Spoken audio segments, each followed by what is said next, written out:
at Atco Raceway in Atco, New Jersey. And Brett, it looks like the first round action was pretty well predictable, but we're going to get into the real nitty-gritty now as we go into the semifinals. There's no question that the Top Fuel Funny Bike semifinals should be a shootout and a half. In Top Fuel Funny Bike, for instance, with Elmer Trett running consistently in the 6-second zone, and that's something you don't see too often in this business. It's going to be tough. Pro Stock's going to be just as wild. Well, let's get back down on the track now for the semifinal round of Funny Bike Top Fuel.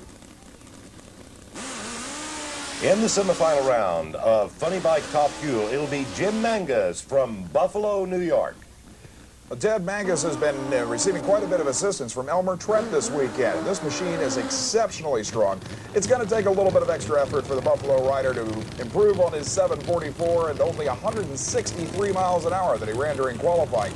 But Mangus defeated Larry the Spider-Man McBride in the very first round. McBride on one of the original Vance & Hine Top Fuel Suzuki motorcycles.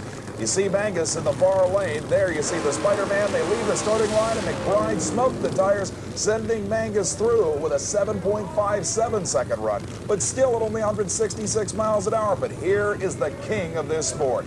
Well, Elmer Trett has been dominating so far in the first round. We'll watch Elmer as he turns in a magnificent 6.81, 204.94 miles per hour to put away Steve Tracy. Absolutely incredible run. 681 at 204 miles an hour. Elmer is literally the Big Daddy Don Garlits of motorcycle Top Fuel racing. The Demarest, Georgia veteran utilizing a 4-cylinder Kawasaki producing almost 800 horsepower. And Jim Mangus also riding a Kawasaki, Brett, so he should be putting out close to that same 800 horsepower. This should be one incredible Top Fuel matchup. There's no question these machines putting out that much horsepower with 900 pounds of vehicle and rider weight on the starting line are simply astounding pieces of equipment. The nitromethane burning supercharged engines thumping away on the starting line, and as they move into stage, the old master leaves the starting line beautifully, almost identical reaction times. Mangus starts to draw back, and Trett blasts through with a 6.80-second run this time. Again, 204 miles an hour. You can see Elmer just driving away from a tire-smoking Mangus there, Ted. Well, our next matchup in the semifinal round will be Terry Kizer in his Suzuki riding against John Phillips in his Suzuki.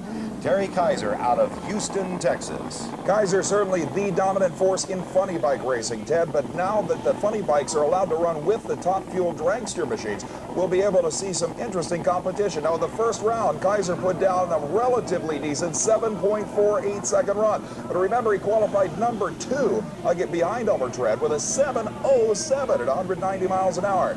On the other half of this matchup, in the first round, Bob Diadio, who got in as an alternate right there, left the line against Phillips with a better reaction time. Phillips ran a 7.44, but shut off at only 161, and Ted, it doesn't look like he'll be able to come back. This should be a solo for Kizer in the Orient Express Suzuki Katana.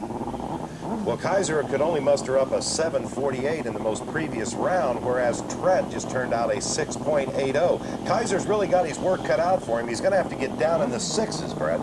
That's true. If he expects to be competitive with Elmer Trett in the final round, he is going to have to put the power down and keep it straight. It's been a problem for this machine. He leaves the lines beautifully for the first 60 feet. The front wheel up, smoking. Now it's way up. He lands it again, smokes it, and carries the front wheel across the finish line.